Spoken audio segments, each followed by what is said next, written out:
Andariki namaskaramulu. Today is the second day of our classes on Darshanam. Yesterday we had introduction to all six Astik Darshanas. Today in particular we'll go through some specific Darshanas.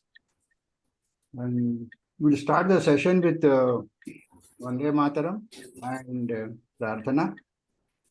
Request Chala Chittibabu Garu to chant, to recite Vande Mataram, please.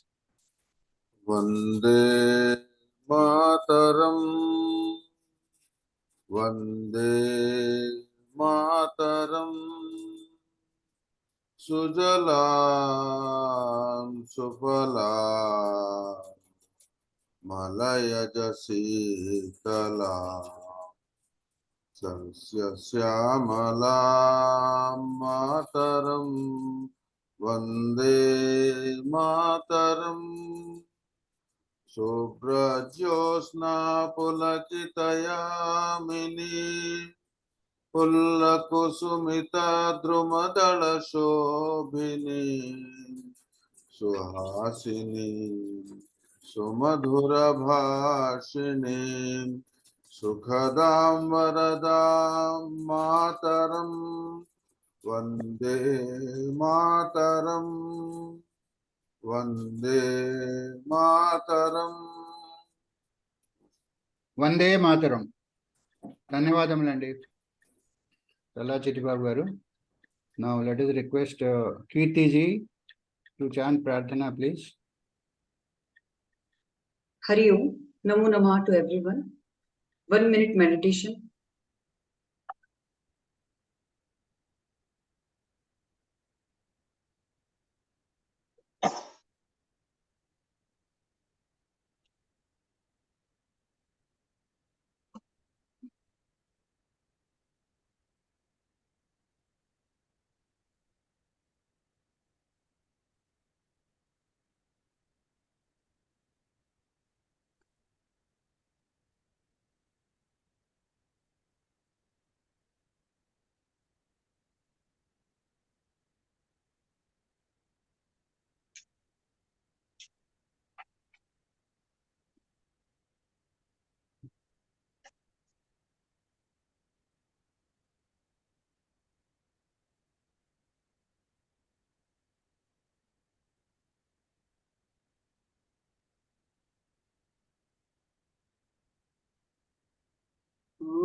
गणानां त्वा गणपतिगुं हवामहे कविं कवीनामुपमश्रवस्तमम् ज्येष्ठराजं ब्रह्मणस्पत आनशृण्वन्नोतिभिः सीदसादनम्। ॐ श्री महागणाधिपतये नमः। प्रणो देवी सरस्वती वाजेभिर्वाजिनीवती धीनामवित्रयवतु। ॐ श्री महासरस्वत्यै नमः। गुरुरेव गतिः गुरुमेव भजे गुरुणैव सहास्मि नमो गुरुवे। न गुरोः परमं शिशुरस्मि गुरोः मतिरस्ति गुरौ मम पाहि गुरो। ज्ञानानन्दमयं देवं निर्मलस्फटिकाकृतिम् आधारं सर्वविद्यानां हयग्रीवमुपास्महे। श्रुतिस्मृतिपुराणानाम् आलयं करुणालयं नमामि भगवत्पाद शङ्करं लोकशङ्करं शङ्करं शङ्कराचार्यं केशवं बादरायणं सूत्रभाष्यकृतौ वन्दे भगवन्तौ पुनः पुनः ईश्वरो गुरुरात्मेति मूर्तिभेदविभागिने व्योमवद्व्याप्तदेहाय दक्षिणामूर्तये नमः।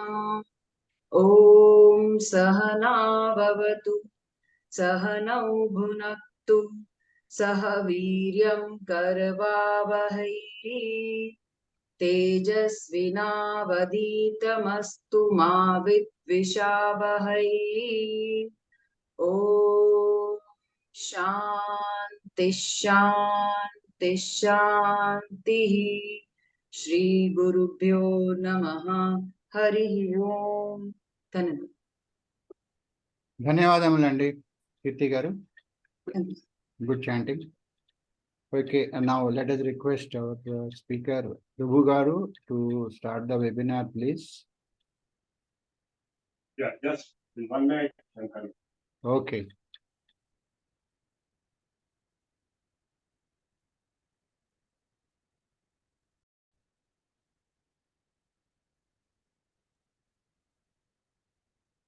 Om.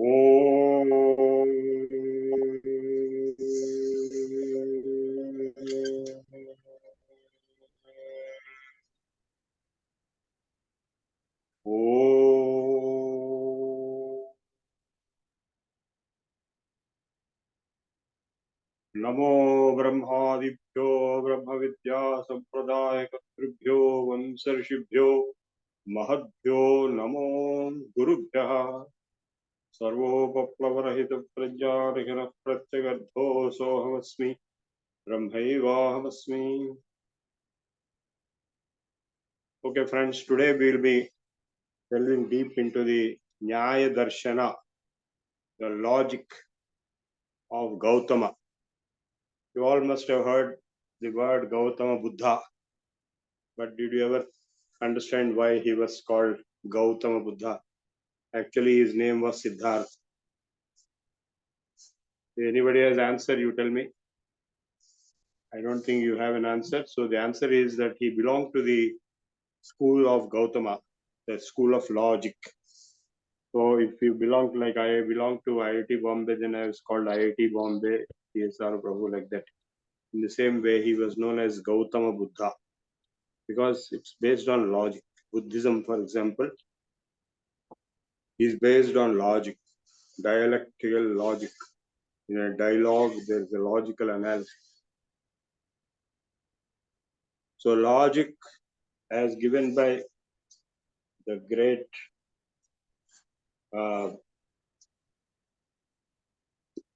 Gautama, is given in this book, Nyaya Sutras of Gautama, edited by Nandalal Sinha and M.M. Satish Chandra Vidyabhushana. There's a standard textbook for Nyaya Sutras of Gautama. It is published by Motilal Banarasi Das.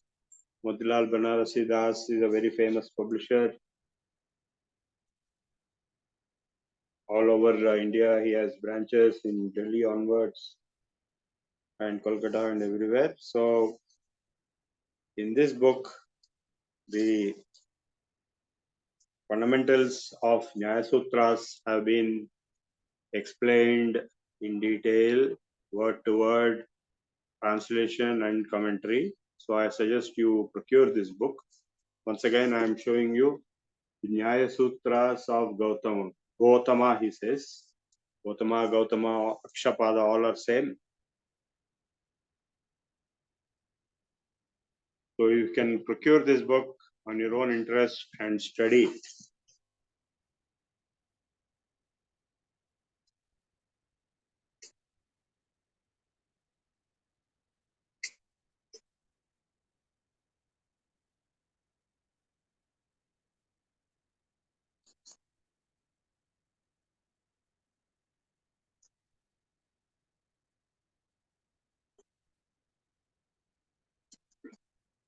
Now I'm going to go into the Nyaya Sutras of Gautama. whose book is Please Stop Messages. No messages. Please mute the messages. So there is a original book of Nyaya Sutras of Gautama, for which there is a commentary by Vatsyayana. Same Vatsyayana is assigned to Kama Sutras also, but he is the author of the Kama Sutras, whereas he is the commentator to the Nyaya Sutras. So all these are rishis. And of course, we have many other people who have written commentaries. After that, more than 20 commentaries may be there over the centuries. Of course, the Gautama is supposed to belong to something like 400 BC. He was born in Bihar near Darbhanga, and then he shifted to Andhra later. So this Nyaya Darshana, Nyaya Shastra, is also known as Tarka Shastra or Tarka Vidya or Anvikshaki. You must have heard Tarka Shastra name. And this same person, Gautama, is also known as Akshapada and also as Dirgha Tapas, not Dirghatama. Dirghatama is a rishi in the Rigveda itself. There are many mantras attributed to Dirghatamas, particularly on the astronomy. He was a blind man, but still he is a great rishi who contributed to the astronomy science. But Dirgha Tapas is another name for Gautama himself, or Gautama. And as I said, he is very famous, known as Akshapada. So in the Rigveda itself, the descendants of Gautama are already noticed and are called Gautamas in the later Vedic literature. Gautama. Originally it was Gautama and it became Gautama. Both are the same. The Vamsha Brahmana and Samaveda mention 4 members of the Gautama family among the teachers who transmitted that Veda to posterity. The names are Radha Gautama, Gatri Gautama, Samanta of Gautama, and Shankara Gautama. And the Chandogya Upanishad, which also belongs to the same Veda, mentions a teacher named Haridrumata Gautama. The Gobhila Grihya Sutras of Samaveda cite the opinion of Gautama. So the other interesting thing that is that even in Ramayana, Gautama is mentioned, had a hermitage in the grove in the outskirts of Mithila, where he lived with his wife Ahalya. Of course, we are not very sure whether that Gautama and this Gautama are same or different.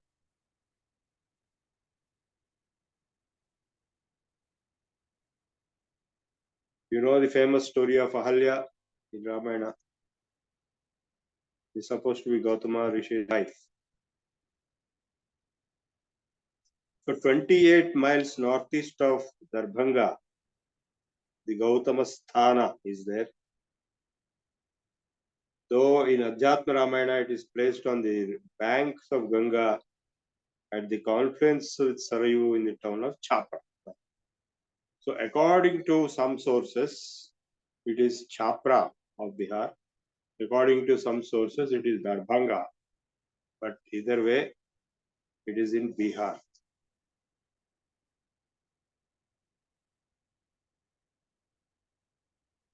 So various rishis are dated with certain dates by the Britishers. And Gautama is dated around 350 BC, which I don't believe. They have their own dating system, which is questionable. Now, the interesting thing is that the Nyaya Sutras are the first ever work on Nyaya philosophy.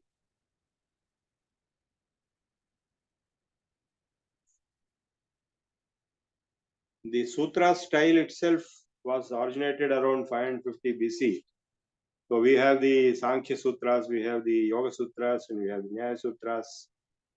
Maybe they are in the same order, the sequence, nobody knows exactly.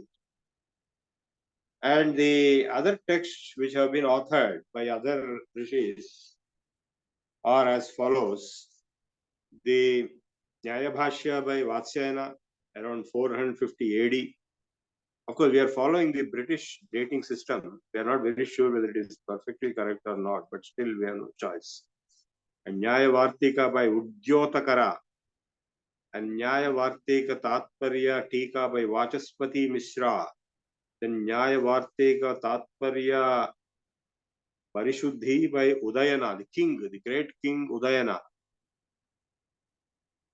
And Parishuddhi Prakashaka by Vardhamana. And then Vardhamanendu by Padmanabha Mishra.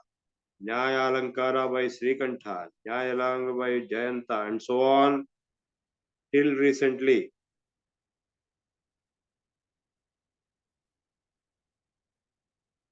The reception adopted, please stop the messages. The reception adopted to the Nyaya philosophy was different in the beginning. It was not approved as part of the Vedic knowledge, but later on it was accepted. Initially, it was considered as separate from Vedic knowledge. It was not received with favor by the orthodox community of Brahmanas, who were anxious to establish an organized society, paid their sole attention to the Samhitas and Brahmanas, which treated of rituals, ignoring altogether the portions which had nothing to do with them. So any activity which is not concerned with the proper Vedas and the rituals as described in the Brahmana Granthas, they were not approved by the orthodox Brahmin society. In fact, the Jaimini in Mimam Sutra distinctly says that the Veda having for its sole purpose the prescription of the actions. I told you yesterday also, the Mimamsa Darshana is on the Karma Kanda. Those parts of which do not deserve that purpose are useless. So everybody thinks, like those who believe in the power of money, they think that money is the only thing and all the rest don't matter. In the same way, the people who were interested in Karmakanda, the Mimamsakas and the other orthodox Brahmin practitioners, they said this Hetu Vidya or the logical analysis is of no use. In the Valmiki Ramayana also, it discredits those persons of perverse intellect who indulge in the frivolities of Anvikshaki, the science of logic, regardless of the words of the sacred law, Dharma Shastra, Dharma Sutra. So what they expect is that the blind acceptance of Dharma Shastra, that was the original position before the Anvikshaki or the Nyaya Darshana became famous. And Vyasa in Shantiparva relates the story of a repentant Brahmana who got addicted to Tarka Vidya, carried on debates, diverged from all faith in the Vedas, and was on that account turned into he was cursed. So the point I'm trying to make is that in the early days, this was not there. So gradually, however, in time, this system of philosophy, instead of relying entirely upon reasoning, came to attach due weight to the authority of the Vedas.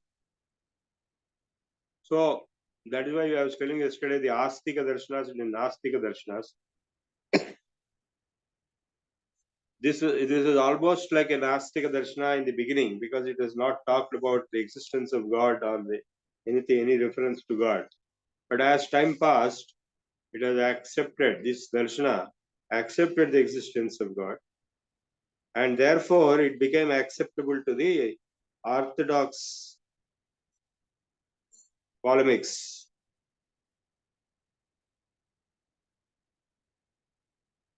Because without the acceptance of God, it becomes atheistic and therefore it is punishable.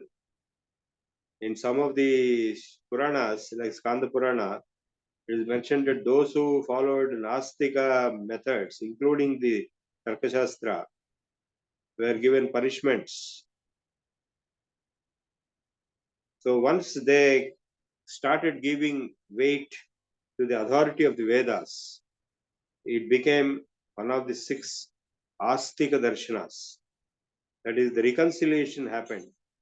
The principles of Nyaya, after that happened, the principles of Nyaya were assimilated in other systems of philosophy, such as Vaiseshika, Yoga, Mimamsa, and Sankhya. That's an interesting development, because even these systems existed even before the Nyaya came.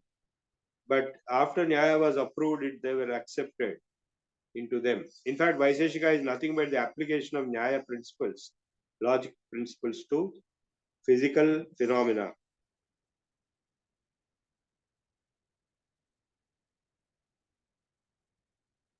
Henceforth, Nyaya was regarded as an approved branch of learning.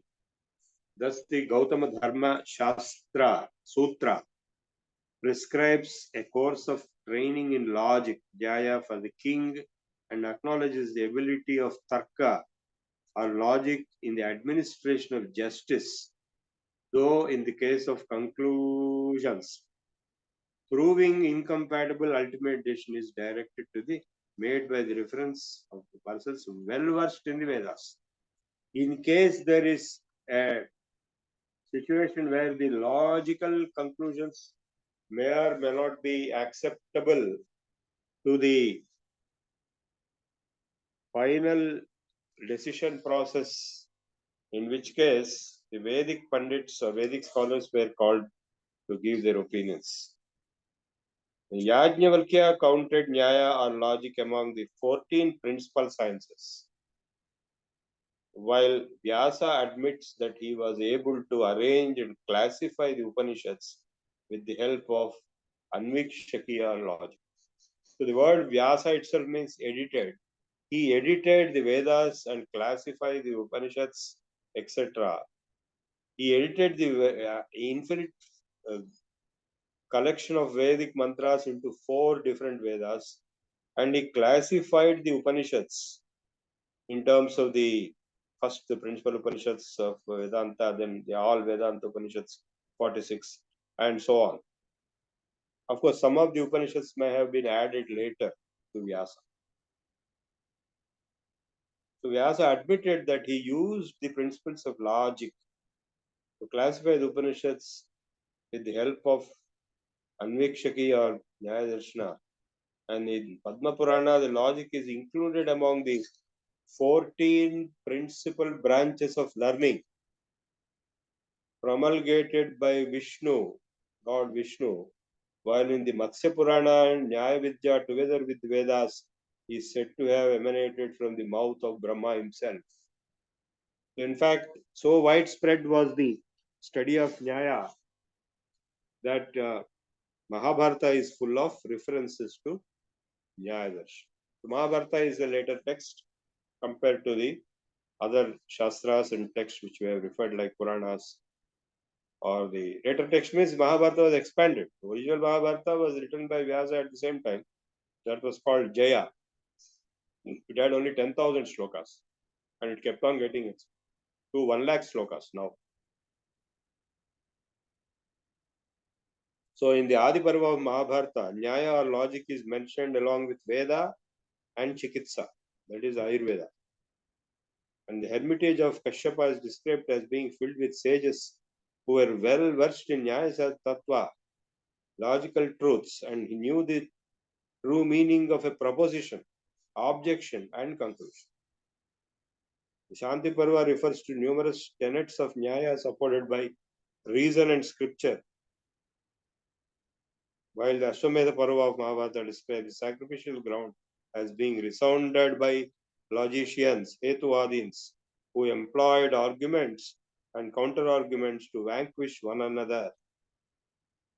In the Shanti Parva, the sage Narada is described as being well-versed in logic, Nyayavit, and skillful in distinguishing unity and plurality, Aikya and Nanatva. So, the Nyaya logic was in course of time deservedly held very high esteem. If it were allowed to its original course attempted by indigenous religious dogmas, it would have risen to the very height of perfection. Nevertheless, the principles of Nyaya, entering into the different systems of philosophy, gave them each its proper compactness and cogency, just as the inductive method shaped the sciences and philosophies of a later age. So, just as in mathematics we have the induction, mathematical induction, which was fundamental for all sciences, so also in the ancient Indian lore, the Nyaya logic was used as fundamental for all Shastras. So please note this important fact, not just Nyaya Shastra by itself, but every Shastra had adopted the Nyaya Shastra methodology because it gave a systematic approach with the concept of proof and concept of Pratijna, hypothesis, and finally conclusion. Now let us start the Nyaya Sutras of Gautama. So the very first sutra is, we pray to Gautama Rishi himself before we start. Namo Gautama Rishaye Namah. Pramana Prameya Samshaya Prayojana Drishtanta Siddhanta Avayava Tarka Nirnaya Vada Jalpa Vitanda Hetva Bhasa Chala Jati Nigrhasthananam Tatvajnanat Nishreyasadhigamaha. Nishreyasa, that is moksha, the highest good. Nihi Shreyas. Shreyas means good, welfare. Nihi means the highest. The Nishreyasa, moksha, highest good can be achieved by the understanding, by the correct understanding of Pramana, Prameya, Samshaya, Prayojana, Drishtanta, Siddhanta, Avayava, Tarka, Nirnaya, Vada, Jalpa, Vitanda, Hetva, Bhasa, Chala, Jati, Nigraha, Sthana. The supreme felicity is attained by the knowledge about the true nature of the 16 categories. There are 16 Nyaya Padarthas, the means of right knowledge. Pramana, object of right knowledge. Prameya. Now, the Nyaya Shastra is a Pramana Shastra, as you all know. That is, it deals with the methods of acquiring valid knowledge, proofs. On what? On particular object. Like say in Vaisheshika, it is the physical world. So when you apply those techniques on physical world, you will get valid physical knowledge. If you apply those techniques on philosophical domain, you will get valid philosophical conclusions. So Pramana, Prameya is the object of knowledge. Samshaya, doubt. Prayojana, purpose. For everything there has to be a prayojana. In fact, this system is so beneficial that in our whole life, in every action, we can examine on these facts. Like, Rotary Club has got the 4-way test. They used to advertise in a big way. Anything you do or say or you plan, you should subject it to 4-way test. First is it true? Second, is it going to build better relationships? Third, is it going to be beneficial? Fourth, can it be proved to be beneficial? So like that, here the methodologies of Nyaya Shastra can be applied for each and every activity in our life. Like when these people are bombing the hospital in Gaza, they should think, is it correct to do it? What are the prayojana? What is the purpose served? What will be the results? So if they think all these things won't happen. So the entire science is based on logic, and this is science of logic. Pramana, Prameya, Samshaya, Prayojana, Drishtanta. Example, Siddhanta, doctrine, established tenet, and Avayava, members with parts. Tarka, confutation. Nirnaya, you know what is Nirnaya, right? Ascertainment. And Vada, discussion. Jalpa, wrangling. Vitanda, cavil. Vitandavadam, we say in Telugu also. That is called cavil in English. Hetu fallacy. So if you reach a conclusion of fallacy, prove that it is a fallacy, then your original proposition is false. That's how the debates took place, and the Buddhists were defeated by Adi Shankaracharya when he proved that the final statement is a fallacy compared to the original, and therefore the original itself is false.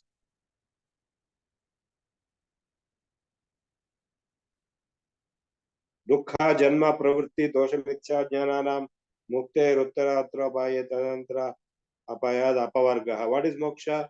Moksha is freedom. Freedom from pain, dukkha, janma by rebirth, from rebirth, pravritti from action, various activities, dosha, faults, mithya jnana from misapprehension. On the successive annihilation of these in the reverse order, that is misapprehension, faults, activity, birth and pain. Vasanakshaya manonasha tattva jnana abhyasvashattu jnana raksha tapasiddhi sarvasamatvam dukkha nivritti. These are the states of evolution. Why we take up all these activities?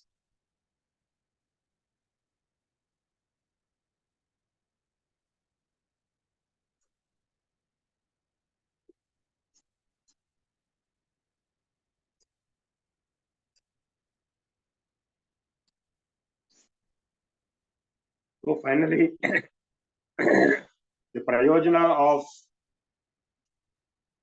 darshana is moksha only, apavarga or freedom or liberation of the reverse order. That means first mithya jnana, that is false knowledge. Then the freedom from, first step is false knowledge. Second step is dosha, faults, pravritti, action or activity. Then janma, birth itself. Of course, even if you are not born, you may be still getting some misery, dukkha, in the intermediate form between two lives. So that also can be become. That is apavarga. And that apavarga or moksha can be achieved through the understanding of pramana, prameya, samshaya, prayojana, drishtanta, siddhanta, avayava, tarka, nirnaya, vada, jalpa, vitanda, hetvabhasa, chala, jati, nigraha, sthananam, tattvajnanat. By the thorough understanding of these various logical aspects. So what are the pramana? First is what? Pramana. Second is prameya. So first we'll talk about pramana. So in pramana, they have the pratyaksha, anumana, upamana, shabda, pramana. Yesterday also I told you, only 4 pramanas are accepted in Nyaya Shastra, Nyaya Darshana. One is pratyaksha, other is anumana, that is inference. The other is upamana, comparison. And shabda is expert opinion or preferential knowledge. Perception, inference, comparison, and word. Word means shabda, verbal testimony. These are the means of right knowledge. The Charvakas, who are pure materialists, they admit only one, and that is pratyaksha. And the Vaiseshikas and Bauddhas admit 2, that is perception and inference. The Sankhyas admit 3, perception, inference, and verbal testimony. While the Yoga also admits Shabda, Pratyaksha, Anumana, Agama, Pramanani. While the Nyayikas, whose fundamental work is Nyaya Sutra, admit 4. The Prabhakara, that is a school called Prabhakara Mimamsa, they admit 5.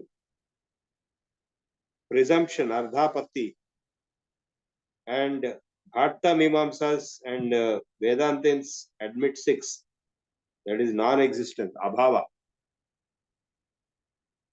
And the Pauranikas recognize the 7th and 8th means of right knowledge, namely probability and rumor. So these things are also dealt later in Nyaya Sutras.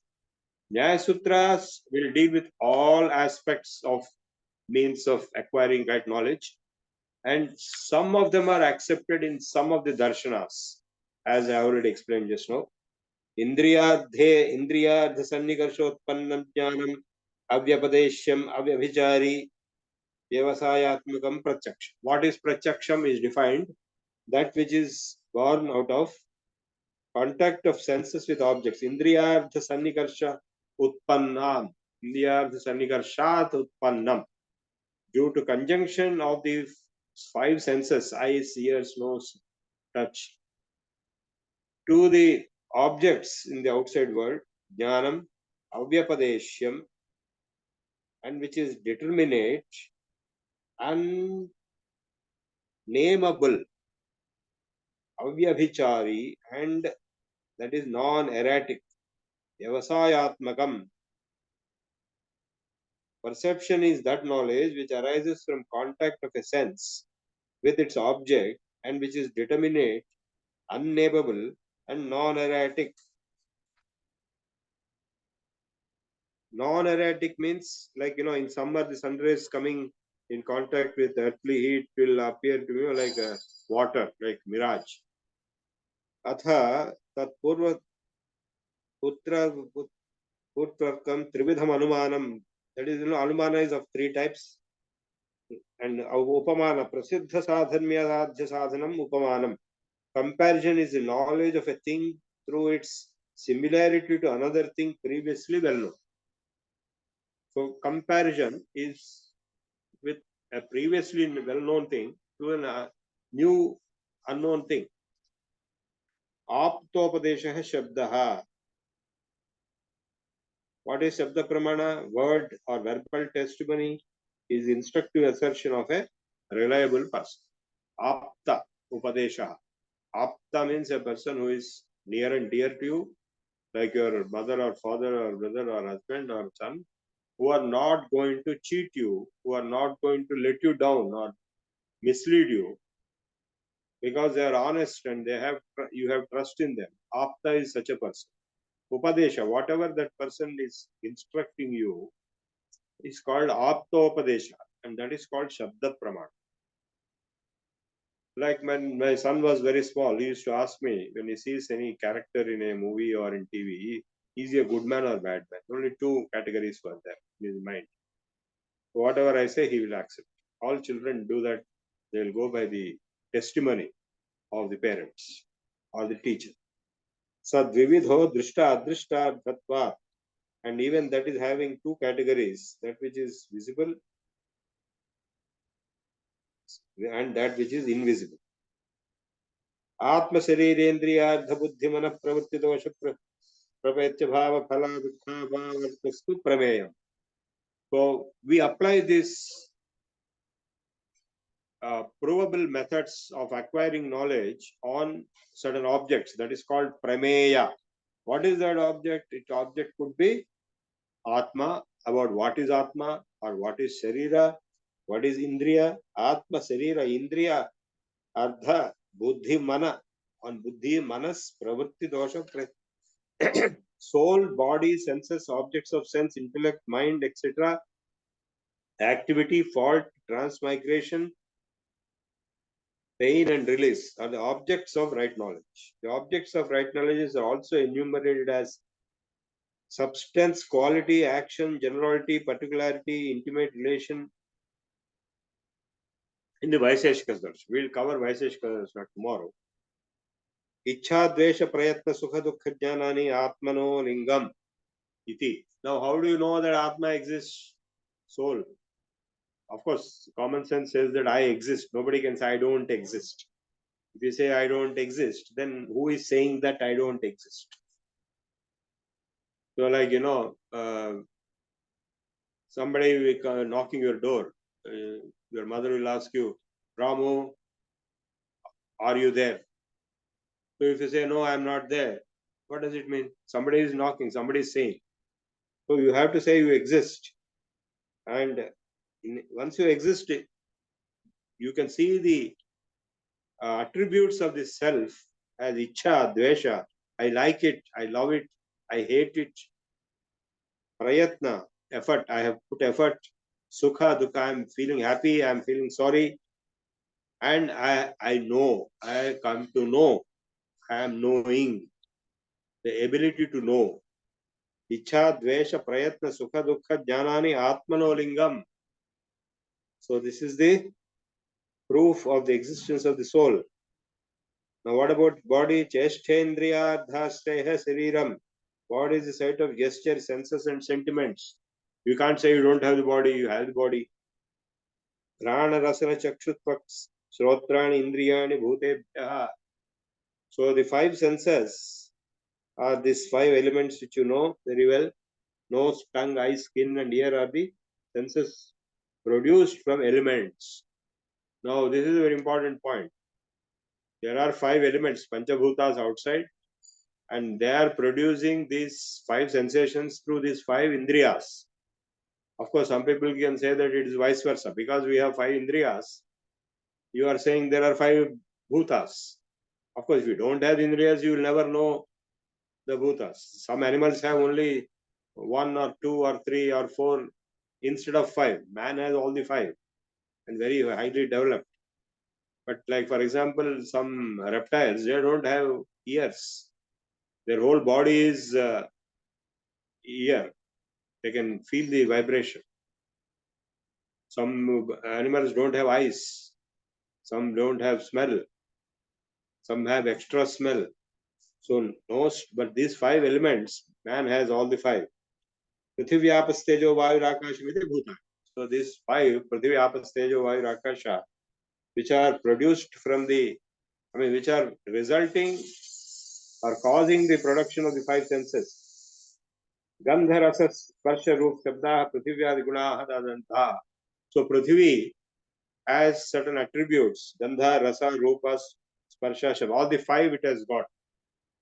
Color, way, touch, smell, taste, color, touch. Buddhi, Upalabdhi, Jnana, Vitya, Dhantram. Intellect, apprehension, and knowledge, these are not different from one another. So he is integrating all the three: intellect, apprehension, and knowledge. Buddhi, Upalabdhi, Jnana. Yogapat Prajnanupatti Manaso Lingam, where mind exists or not. How can you say? Lingam means proof, indicator. Why? How can you say that the mind, what are the indicative signals or proofs of existence of mind? The mark of the mind is that there do not arise more acts of knowledge than one at a time. So you can, as you know, when you are listening to me, you are also sending messages, or you are also looking at your children, or talking to your wife. I am muting the mobile phone. So you are doing multiple activities at the same time. How can you do it if you don't have mind? Yogapat, Jnananupattihi Manasolingam. Yogapat means jointly doing, acquiring knowledge of different channels at the same time. In fact, it's called Avadhana Vidya. An Ashtavadhani can be alert, so alert that he can do 8 activities at the same time. There are Shatavadhanis and Sahasravadhanis. Pravrittihi Vagbuddhi Sirira Arambha iti. Activity is that which makes the voice, mind and body begin their action. Pravartana Lakshana Dosha. Faults have the characteristic of causing activity. Punarutputtihi Pretya Bhavaha. Transmigration means births, rebirth. Even in Vaisheshika, coming and going has been mentioned. As mentioned in the Bhagavad Gita, the entry into the body is called coming. The exiting of the body is called going. That is death. Entering is birth. After entering, the child will be born. Badhana Lakshanam Dukkham. Pravritti Dosha Jnati Veda Phalam. Tarya Vimoksha Apavarga. Now, Dukkha is Badhana, the misery, pains. We know what all kinds of pains we get. So, pain is a characteristic of causing uneasiness, displeasure. Tad Atyanta Vimoksha Apavarga. What is moksha? Apavarga.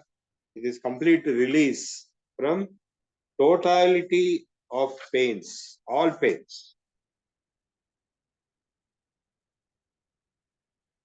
So this way it goes on. What is Siddhanta? Tantradhikaranam upagama samskriti Siddhanta. Re-established tenet. An established tenet is a dogma resting on the authority of a certain school, hypothesis, or implication. The Siddhanta, like Advaita Siddhanta, Dvaita Siddhanta, Visishtadvaita Siddhanta.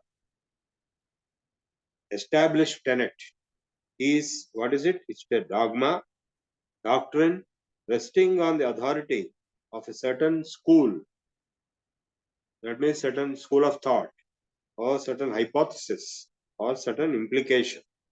What is Drishtanta? Example, Laukika Parikshakanam Yasmin Ardhe Buddhi Samyam Sadrishtantaha. A familiar instance is a thing about which an ordinary man and an expert entertain the same opinion. Yeah, what is called familiar? That means like moon. Moon, everybody sees moon.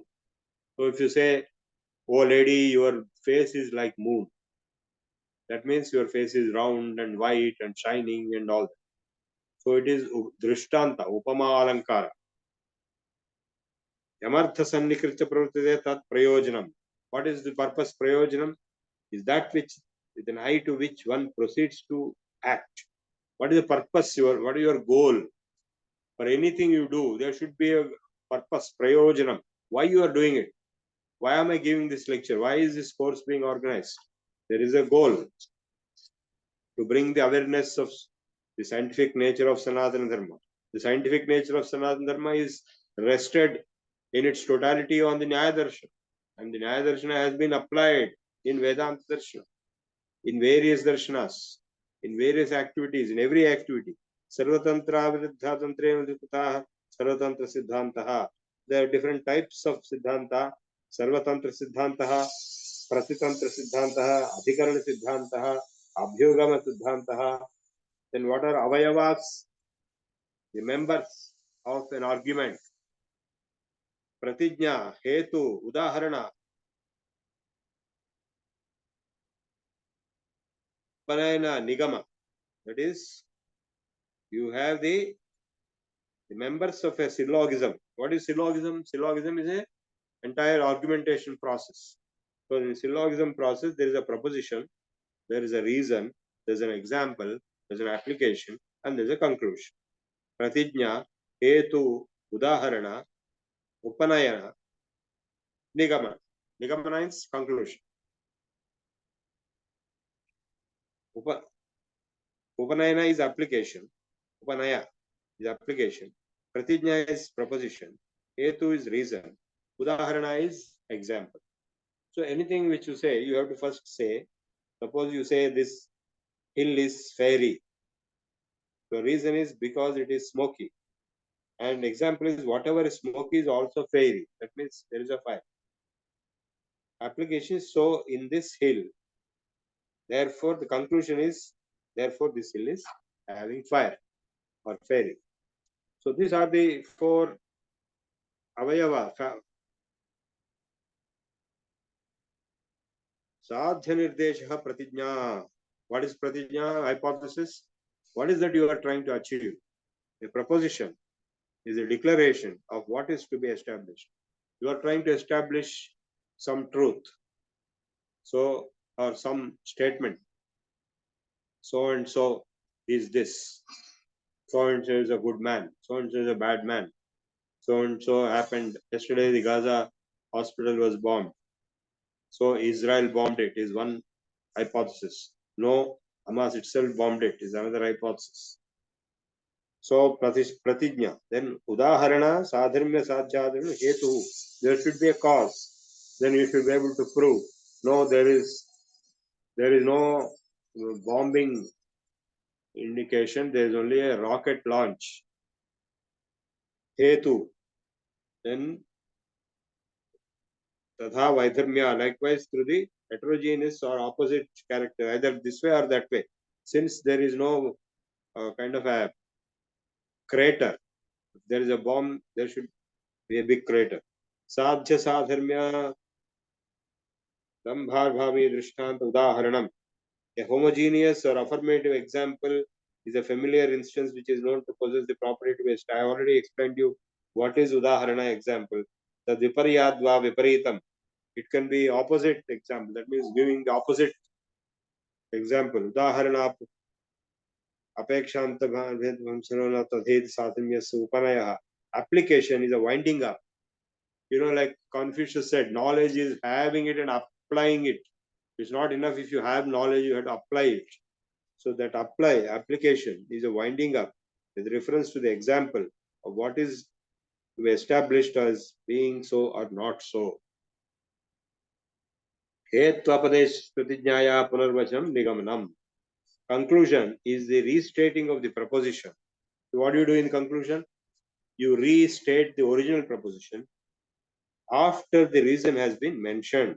So you say, yes, this is what it is. So and so has born this hospital. Avijñātatve karanopattihi tattva tarkaha. What is tarka? Confutation. Is carried out for ascertaining the real character of a thing, of which the character is not known. Is reasoning, which reveals the character by showing the absurdity of all contrary characters. Whether there was a bomb or there was no bomb from an aircraft can be seen by the proof. So that is the tarka. And finally, nirnaya, vimarsha pratyak paksha pratipaksha abhyasa paranam nirnaya. Finally, people will, the jury or judges will take a ascertainment decision, removal of doubt of all kinds, and determination of a question by hearing both the opposite sides. And what is Vada?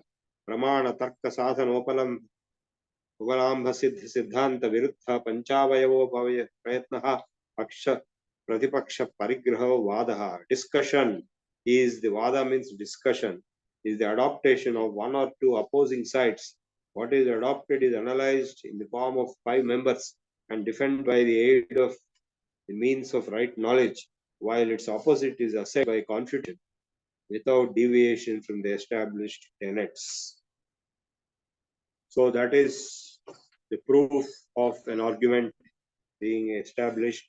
Similarly, we have Jalpa wrangling, which aims at gaining victory in the defense or attack of a proposition in a manner aforesaid by quibbles, futilities, and other processes which deserve rebuke. A wrangler is the one who is engaging in disputation, aims only at victory. We have seen this enough, in our TV debates and in the courts and other places, how people wrangle just to get the being indifferent whether the argument which is employed supports his own contention or that of his opponent, provided that he can make out a pretext for bragging that he has taken an active part in the disputation. So for namesake, the fellow will come to an argumentation session, like our panel discussions in TV sessions, and they go on wrangling, they go on pushing their agenda forward without any proof. And what is Vitandavada? Cavil is a kind of wrangling which consists in mere attacks on the opposite side. There is no logic. You go on attacking. Fallacies of reason, hetva bhasa, are the erratic, contradictory, and to equal question, the unprudent mistime.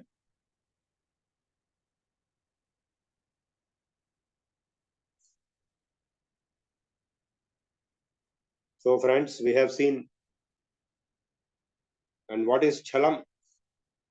Vachana vidhate ardhavika vikalpeya patya chalam. Chalam means cheating, quibble. Is the opposition offered to a proposition by the assumption of an alternative meaning. And it is of 3 kinds. Vakchalam, is one type.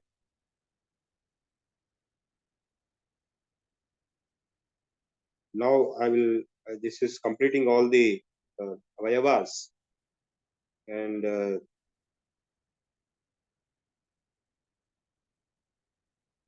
then there are other things like Jati and Nigraha Sthanam is last, as occasion or rebuke arises. An occasion of rebuke arises when one misunderstands or does not understand at all. So people talk irrelevant, like in our TV discussions. When the anchor is asking one question, the panelist will answer something else. He will talk something else totally.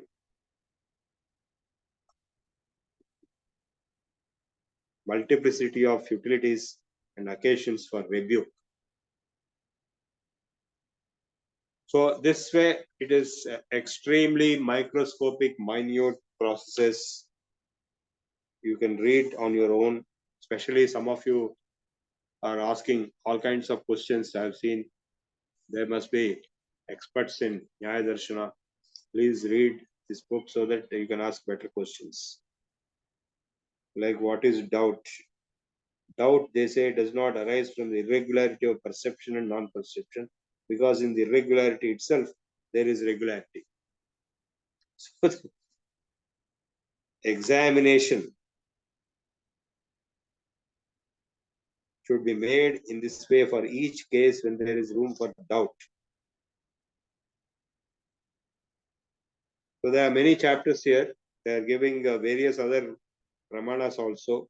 Detailed analysis of Shabda Pramana, detailed analysis of Anumana Pramana, detailed analysis of even Ardhapatti and Upamana, Anupalabdhi, and they are used in the Mimamsa Darshana also, some of them. Though the Nyaya Darshana does not accept all the six, it has delved into the analysis of what is their nature of those Pramanas.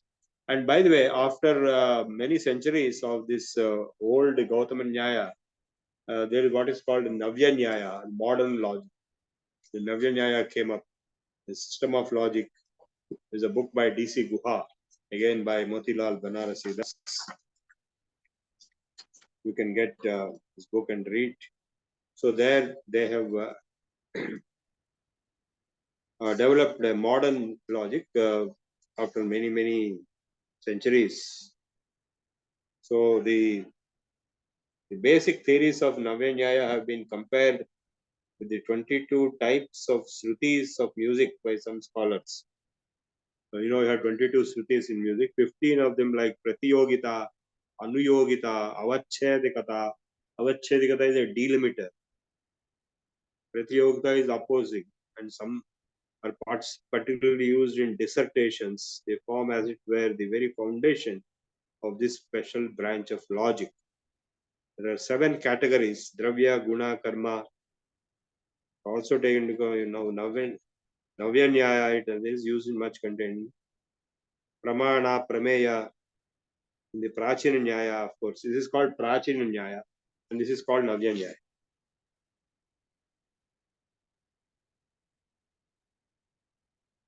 And Abhava is added. Pratiyogita, the relational abstract property, Sambandhas, various types of Sambandhas. That is, you have the, in the Vaiseshika, as we see tomorrow, there will be inherence and conjunction also. Tomorrow I'm going to follow my own book. Today I'm following others' books. But I'm happy to say that finally I also wrote a book in the list of books of Nyaya Vaiseshika literature. My book is the latest book, and it is the only book in the last 5,000 years to have shown physics in Sanskrit. The conception of Abhava is very important from the standpoint of you making subtle analysis. The concept of zero comes from the concept of Abhava, nothing being there.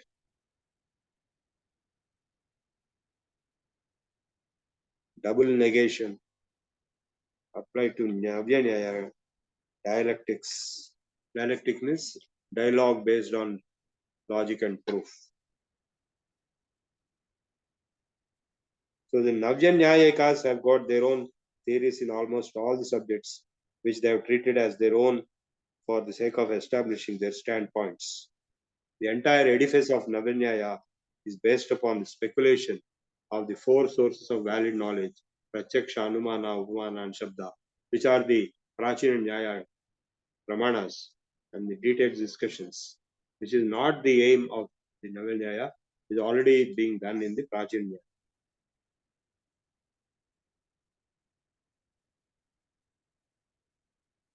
The technique of Navya Nyaya is a separate study by itself, and at the same time, it is very interesting and absorbing theme, which deserves absolute attention for the proper understanding and evaluation of the vast Navya Nyaya literature. Of all the techniques of Navya Nyaya, that of the assertion of Paryapti Vishesha, that is by far the most important, that is being spread on account of its being frequently used in the sake of making clarification. Parishkara. Next comes the technique of Anugama, which is both two types, which are also almost equally important from the standpoint of making clarification. Paryapti, Anugama, and Pratyogita, these are all various sambandhas. The whole thing is based on what is called sambandha. Pratyogita.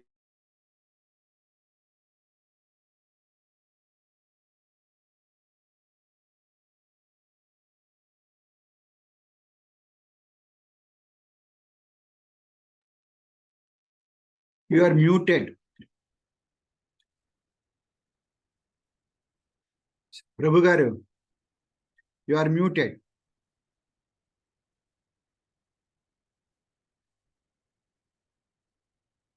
Are you hearing me? So I suggest to read this book, Navya Nyaya.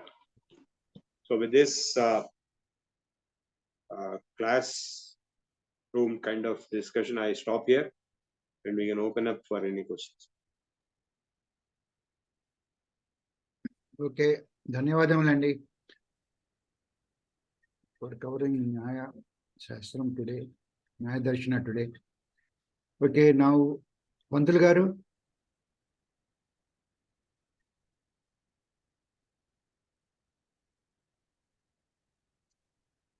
Namaskara, sir.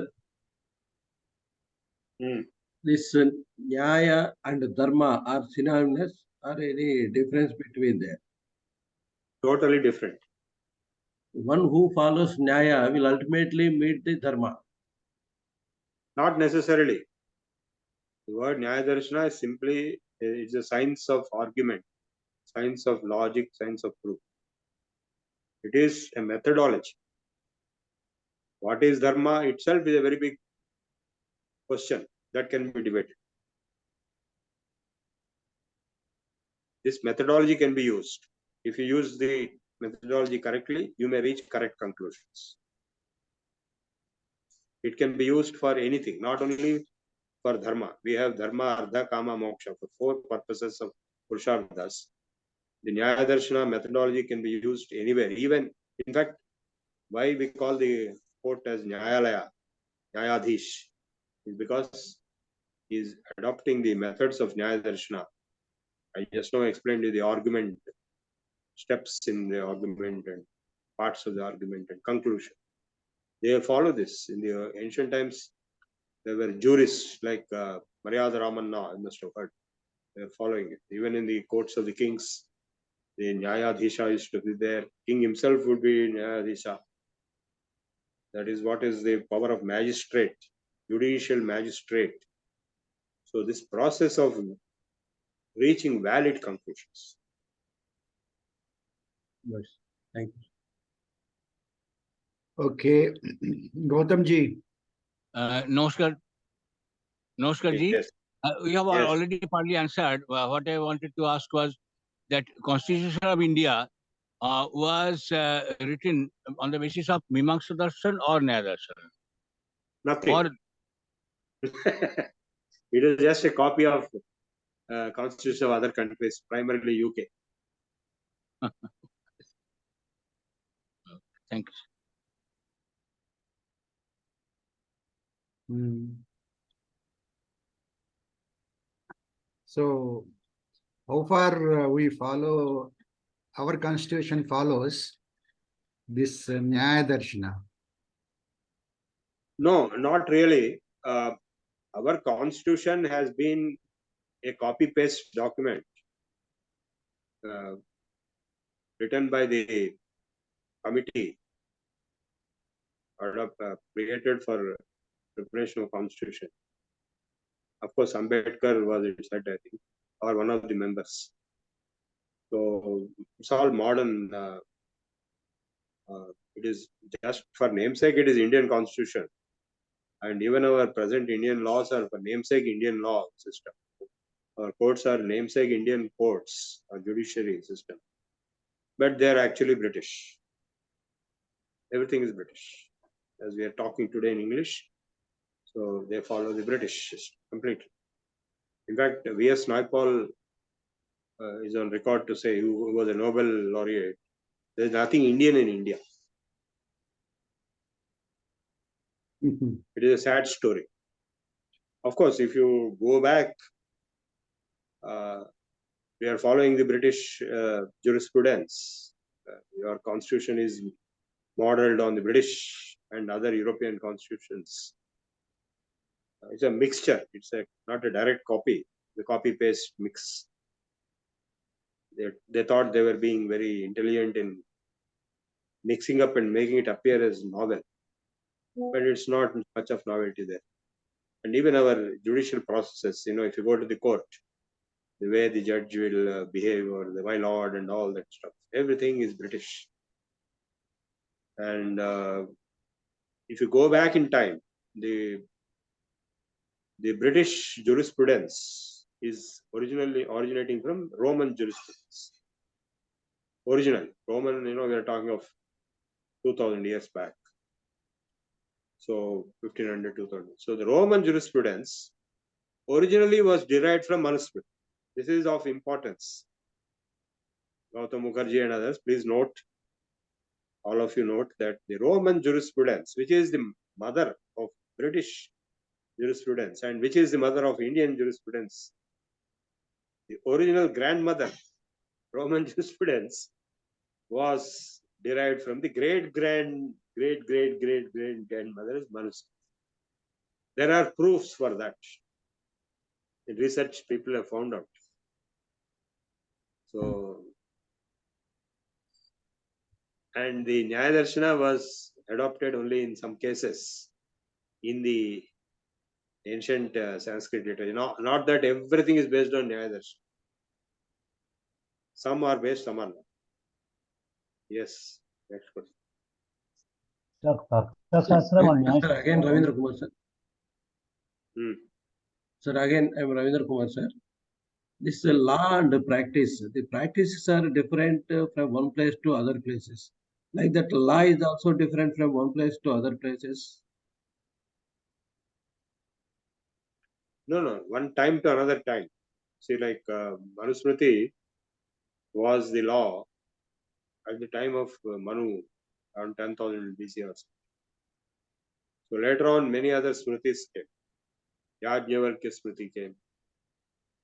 And then also we have other rishis' names. The new laws came. So they were being followed. Like before the British time, the Hindu kings were following Hindu law.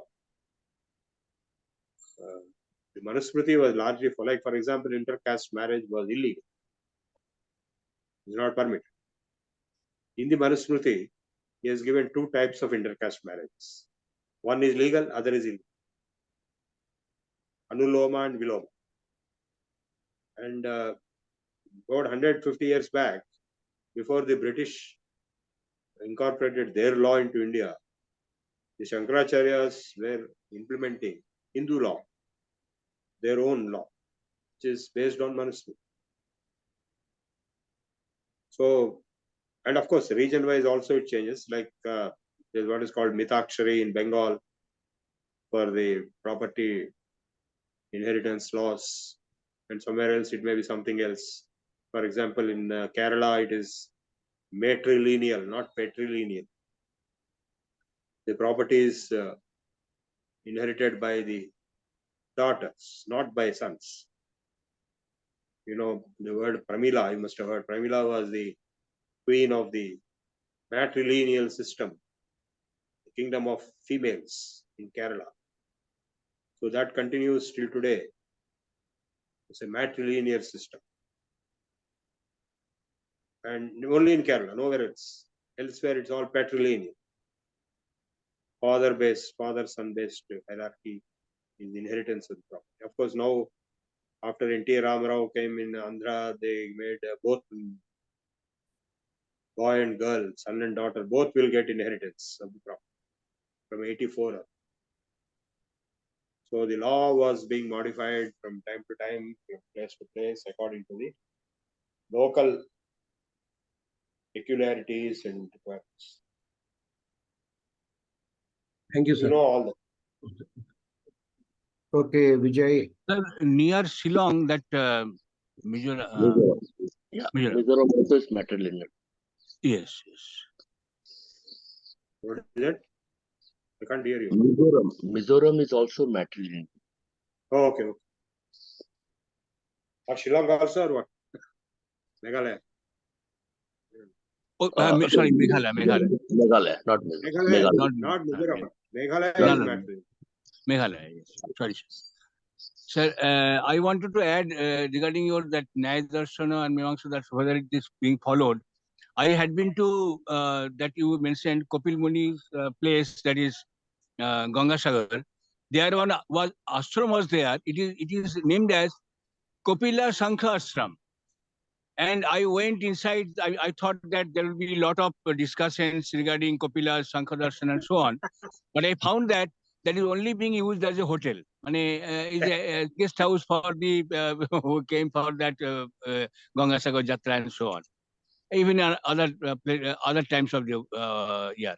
And then there was some gentleman there. I think he was in charge sort of person, and he told that this Mimamsa Darshan and Nyaya Darshan was later replaced by at the time of Ishwarchandra Vidyasagar. Vidyasagar replaced those, and he replaced by Western logic and Western judiciary. I mean, Western logic. Indian logic has been replaced by Nyaya Darshan has been replaced by Western logic, and he told that way. Yes. At least in Bengal. Before the British period, we had a lot of currency of our darshanas and our shastras and puranas. Everything was in currency in the whole country, not only in Bengal but even in South India and North India and West India. So the British intervention is a major shift because in 1817 the British government passed a law that any education or knowledge based upon any language other than English is illegal. So 1817 that law was passed. So Vedic education, Sanskrit education, Bengali education, Telugu, Tamil, Malayalam, Hindi, everything was declared as illegal. And that much damage even the Mughals did not do. So there's a book called The Beautiful Tree by Dharmapal. Please read that book. It will give you a large number of, I think, lakhs of Vedic schools were there in India before the British education. And due to the British intervention or disruption of the Indian education system, illiteracy crept in. The main reason is before the British education was forcibly imposed, the education system in India was of two types. One is the Vedic schools, Gurukulas, which are there in lakhs throughout the country. The other is village schools, Vidhi Badi, street schools. They are basic primary school kind of thing or middle school. So all castes went to those schools where they taught basics, reading, writing, arithmetic, and there's what is called Bala Siksha, big book is there. Pedda Bala Siksha. Everything it contains, what is required for your life. So all that was taught in the local language. English was not there. Sanskrit and local language. Sanskrit is for the higher education, for Vedic education, and a local language for local education, lower education. So after the British law passed that you remove all these things, and they closed Ayurvedic colleges also, and they open only English schools. Then you have to pay the fees also. Then nobody wanted to pay the fees because in all the previous institutions, fees was there. They were run on charity free basis. The Gurukulas as well as village schools or street schools, they were run on free basis because the teachers were, the Brahmana teachers were supported by the kings. So once the British closed all these things by force, including Ayurvedic colleges and schools, and they opened their English schools, English education, and asked for them to pay the fees. So they don't have money to pay the fees, so they stopped sending people to the school. Therefore, they became illiterate. So that is how illiteracy started in India. Otherwise, there was no illiteracy.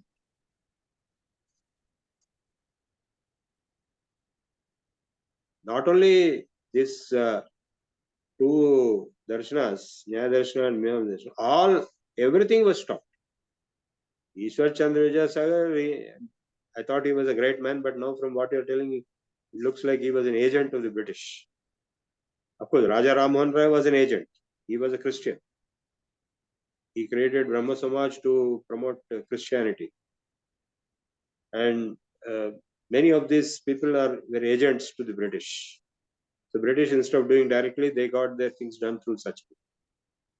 Only the nationalist movements which started later, Vivekananda onwards, there was an attempt to revive our ancient knowledge. In fact, with the same objective, we have started this course. Even today, very little awareness is there of the ancient knowledge, if at all. Yes, next. Okay, Vijay. Yeah, thank you so much and good morning, sir. Thank you so much for taking time out and enlightening us. Sir, I have a question. In Nyaya Darshana, is there any mention about qualities a debater or a person who is going to recite the debate should have? No, anybody can debate. There is no restriction. Okay. And what about the person who used to recite the chair or the person who used to, head that debate? I don't know whether I use the right word or not, but The referee. yeah, You mean say judge? judge. Yes, sir. No, that may be described in other Dharma Shastras, not here. Oh, This okay, is a okay, Shastra of the science of debate. okay. So it's more to do with a logical reasoning and what are the pramanas which we can use, etc., etc. Yeah. Oh, And in Dharma Shastras like Manu Dharma Shastra or other Dharma Shastras, which are prevalent at different times, those qualifications of a judge or a qualification of a priest or a qualification of a king, all those like Ardha Shastra. If you study Ardha Shastra, there he has given clearly what are the qualifications for so and so post. He has given the okay. entire public administration hierarchy, and in every department, in every post, what are the qualifications he has given. Okay, He has given. okay. Thank you so much, sir. Okay, Ravi. Sir, good morning, sir. You were telling about this Nyaya Shastra of our previous history. Is there any effort in your knowledge that the board system of law can be introduced in our courts on a trial basis? No, nobody has tried. And nobody knows that such a thing is. They only see some stories. Like in Telugu TV, they keep showing Maryada Raman now. You might have heard of this name. So he was a jury. He was a judge.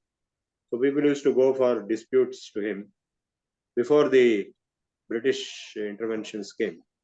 They're talking of the traditional kings. So in the king's court also, they used to have this jury. So in the court of the king, people will come with all kinds of cases. You remember that famous story of two women coming and claiming that the baby is belonging to both of them. Yes, sir. So then this fellow Maryada Raman says, okay, you will cut it into two and give 2 pieces. He only says, doesn't do it.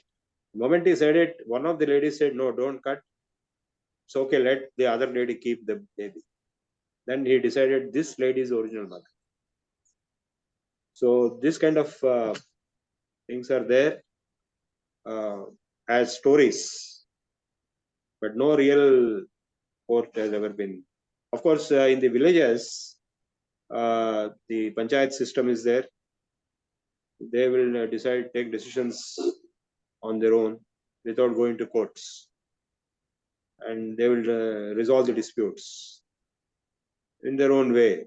There inherently they may be using some of the traditional methods, but they're all illiterates. Most of them, including the sarpanch and others, are practically illiterates. So if they become literate, then they'll become IAS officers or something. The IAS officer collector is the judicial magistrate. The collector is called actually district collector and judicial magistrate. That's the name of his designation in the board. He has magisterial powers. So he dispenses justice in the district level itself. Of course, the sessions courts are there in the Munsif and special sessions court. The entire hierarchy of the legal fraternity will come into picture. Like recently, Chandrababu Naidu's case, that lady Hima Bindu was a sessions court. She gave the judgment. So I am familiar with the legal system. I was in charge of the computerization of the legal system at the state level and central level. So I was quite familiar with the judges and their behavior and their methods. They're all Western. There's hardly anything Indian. Next. Okay, Sujit Kumar ji. Namaste, sir. See, I'm an architect from Bangalore. We design courthouses, so we find the whole system very difficult to comprehend. Now that there's a revival of the Indian knowledge systems, and there's also kind of a sense of pride which is instilled on what we really are. Do you, in your concerned opinion, believe that there will be a time when our courts would actually throw away the British burden and try to be independent judiciary? No, that's a good idea to dream about. Let us dream that. Let us hope that after attending some of our courses, people like you will canvass, will advocate. There will be advocacy coming up for re-establishment of the original Indian procedures. It's not an easy thing. It's a very, very difficult. I'll give you a simple example. See, when I was in Delhi, NIC, and I wrote a vision document called E-Bharat 2020. And I'm talking of 2010 and 2012 and so. So there, I proposed re-engineering, process re-engineering. So business process, you know what is BPR, right? Business process re-engineering in management and in various IT companies, they do that. So for the businesses, the most efficient way of doing is Six Sigma. It is also called Lean. Lean is Japanese Lean is the minimum possible, most efficient process. And Six Sigma is the statistical, the standard deviation being less than 6 Sigma and all that. This highest quality in production. So when you combine Lean and 6 Sigma, it's called Lean 6 Sigma. That is the maximum efficiency of processes. It is being adopted in big corporations like IBM. And Lean is Japanese, 6 Sigma is American. Combination is the ultimate weapon of efficiency. Black belt. I wrote a vision document saying that we should adopt the Lean Six Sigma process for the government process. Not, of course, people are already adopting for business process because they want to maximize the profit and minimize the wastages and costs. So government, there is no such thing. They are adopting a very old British process, 1857 Telegraph Act, and courts are even worse. They are even adopting, much older British legal procedures.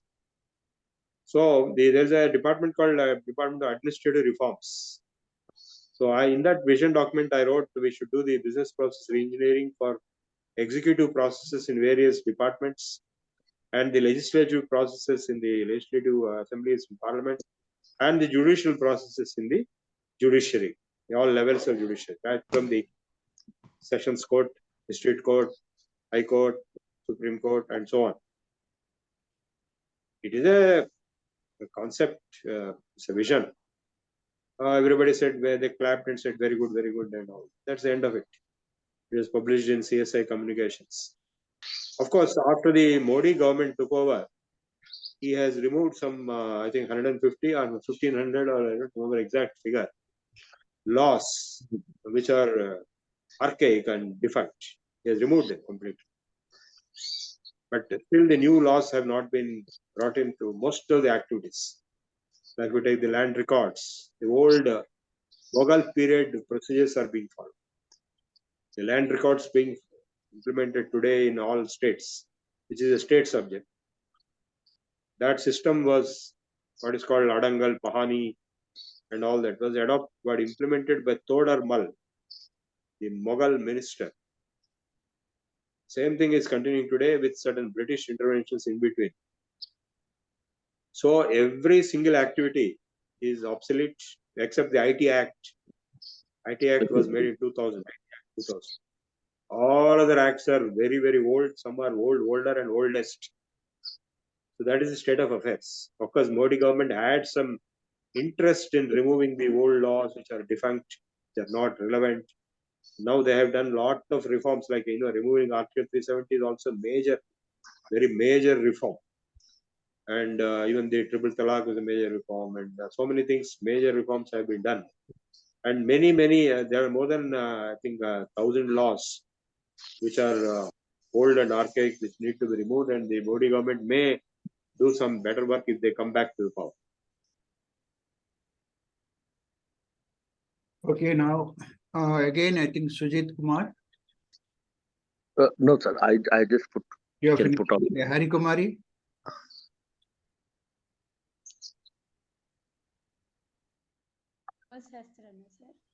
చెప్పండి చెప్పండి Harikumari you are not heard న్యాయ ధర్మ Yeah. is different అన్నారు కదా ఇప్పుడు There are two different things. Manusmriti Manu is అది Dharma Shastra. న్యాయశాస్త్రనా ధర్మశాస్త్రనా No, Dharma Shastra. Manu Smriti is a Dharma Shastra. It is not Nyaya Shastra. Nyaya Shastra is this Nyaya Darshana of Gautam. Okay. They are two different things. They are related to some extent. They are two different things. Dharma Shastras, we have separate lectures by separate speakers. Like Nitin Sridhar is an expert in Dharma Shastra. Okay Rambabu నమస్కారం అండి doctor Prabhu garu ధన్యవాదాలు for giving quite good amount of information and knowledge అండి sir my question is recently Modi government has introduced this BNS Bharatiya Nyaya Sanhita it is right now under debate or kind of a discussion is going on through the committee. Does it include any of these past న్యాయ శాస్త్ర న్యాయ దర్శనం నుంచి ఏమన్నా అక్కడికి No, no, no. Implement చేశారా? It's Nothing just to do a with it. common. You are talking of the uniform civil code, right? No, I'm not talking about uniform civil code అండి. ఈ మధ్య ఒక భారతీయ న్యాయ సంహితి అని ఒకటి ఇంట్రడ్యూస్ చేశారండి parliament లో. It is now under, I think parliament committee ఒకటి is discussing that, or it is under scrutiny of the parliament committee established by parliament. So I was wondering whether there's any inputs from Nyaya Darshana has been taken into that, in formatting No, that no. or formulating That is not related. See, Nyaya Darshana is giving the detailed procedures of how to establish truth, how to establish valid knowledge by various procedures. So that's all. This is universal. This has been adopted in Vaiseshika, this has been adopted in Mimamsa, this has been adopted in Advaita Siddhanta, all these topics over the centuries. So what Modi government has done or is doing is, I think if I'm not mistaken, it is common civil code only. You are saying it is not, but I think it is the same thing. So if I remember Because right, I'll explain what is common civil code. See, it's nothing sir. new there also. It is so much of alagulla happening, but there's nothing new in it. So like today, the Marriage Act and the Inheritance Act and other things which are separate for Muslims, even today they can opt for the common civil code, but they can also opt for the separate Muslim civil code. Same thing, they are calling common civil code. There's nothing new, fantastic in it. So you can opt either the general law, or you can opt for the specific Muslim procedures. See, the Muslim people, they have their Sharia law. They are not implementing it in thorough way in India, because India is not a Islamic country, but they are implementing Sharia law in a thorough way in Islamic countries, many Islamic countries, and they consider it as the only law. So here there is an option. Either you go for the general law or you go for the Sharia law. Sharia law is their private affair. They have their qazis and other fellows who perform marriages and so on. Without marriage, the marriage registration process is a common civil code. So the common, the words, Hindi word which you told, it translates to common civil code only. So I think, anyway, we can examine it. You investigate it and let me know later what is the actual portion. Okay, dhanyawad. So shall we stop here? By the way, all of you can register to the event today. I am delivering a lecture on Dharma Yoga as a common framework for all religions and science and atheism also, because today the world is facing many crises. And today is the World Values Day. There is a value alliance based in England, Global Alliance of Values. Today is Values Day, Global Values Day. So in that context, they have arranged my lecture for 1 hour, 11:30 to 12:30. It will be online. I have sent the registration link to all the groups. And you can also get, if you don't have it, you can get it from Challa Chittibabu also. I have already sent. So please register. There are already some 120 registrations globally. So I'll be explaining how Dharma Yoga stands for 3 different meanings. One is Dharma as a whole and Yoga as a whole, both conjunction. That is Dharma Yoga framework. Second meaning is, it is a new type of yoga called Dharma Yoga. And third meaning is that it is a union. Yoga means union of Dharma, in Hindi means religions, union of all religions. So in these 3 meanings, the word Dharma Yoga is to be understood. It's a framework. If you follow it, you will overcome all the problems in the world, including whatever wars you are seeing today. Everything can be prevented and overcome. It's based on Dharma, because we have done a research to find out what is common between different religions, between Islam, Christianity, and Hinduism and Buddhism and Jainism and Judaism and Sikhism and Bahaism and so on. So we found that dharma is common. There are references in all the scriptures of all the religions about the principles of dharma. This is what I am going to show today, and we wrote a book on that. We means I was representing there as a overall coordinator and editor, but there were many other authors coming from Buddhist, Jain, Islam, Christian, Judaism, Sikhism backgrounds. They were the experts, doctorates in those subjects, faculty members, professors. They contributed their parts of this book, showing the commonality of the dharma across religions, and of course the atheist, Marxist, communist, socialist, and DMK, and ADMK, and also the pure scientific community. They all have to uphold the law. The law itself is dharma. Just now somebody was asking dharma and nyaya. That is a confusion. In Telugu only, that mixture is there. So we call a court of law as nyayalaya. And of course, you can also call the dharma. There is a dharmasanam for the bench in the court. So both are being mixed up because nyaya procedures are adopted in courts. That is why it's called nyayalaya, justice. And dharma is the final goal. Dharma devata. You see that statue of Dharma devata standing with a balance, blind Dharma devata. That is a Roman Dharma devata. So this dharma is universal. Jagatyam Pratishtha, that is the global universal foundation basis. And we have proved that in our book by the exact quotations and references from various scriptures, Arabic, Roman, the Bible, here, there, so many things. Of course, in Sanskrit scriptures, we showed how they are telling the same thing about dharma. If you attend this session, you will understand. I am not giving that lecture in this course. There, I am giving that lecture only in today, in the World Values Day. Please attend. Thank you.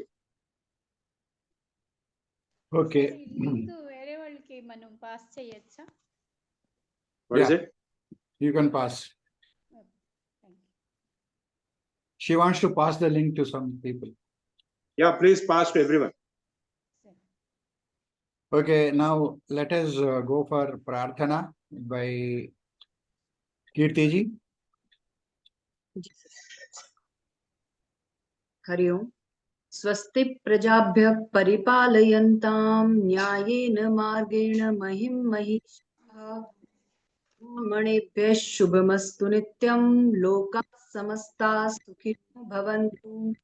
काले वर्षतु पर्जन्यः पृथिवी सस्यशालिनी देशोऽयं शोभरहितो ब्राह्मणाः सन्तु निर्भयाः अपुत्राः पुत्रिणः सन्तु पुत्रिणः सन्तु पौत्रिणः अधनाः सधनाः सन्तु जीवन्तु शरदां शतम् सत्यं वद धर्मैचरा स्वाध्यायान् मा प्रमदः मातृदेवो भव पितृदेवो भव आचार्यदेवो भव अतिथिदेवो भव सर्वे भवन्तु सुखिनः सर्वे सन्तु निरामयाः सर्वे भद्राणि पश्यन्तु मा कश्चित् दुःखभाग् भवेत् असतो मा सद्गमय तमसो मा ज्योतिर्गमय मृत्योर्मा अमृतं गमय ॐ पूर्णमदं पूर्णमिदं पूर्णात् पूर्णमुदच्यते पूर्णस्य पूर्णमादाय पूर्णमेवावशिष्यते ॐ शान्ति शान्ति शान्तिः श्री गुरुभ्यो नमः हरिः ओम् नमस्कारं स्वस्ति ధన్యవాదములండి కీర్తి గారు. Now let us request Chala Chitti Babu garu to lead reciting Janaganamana national anthem. All of you please stand up.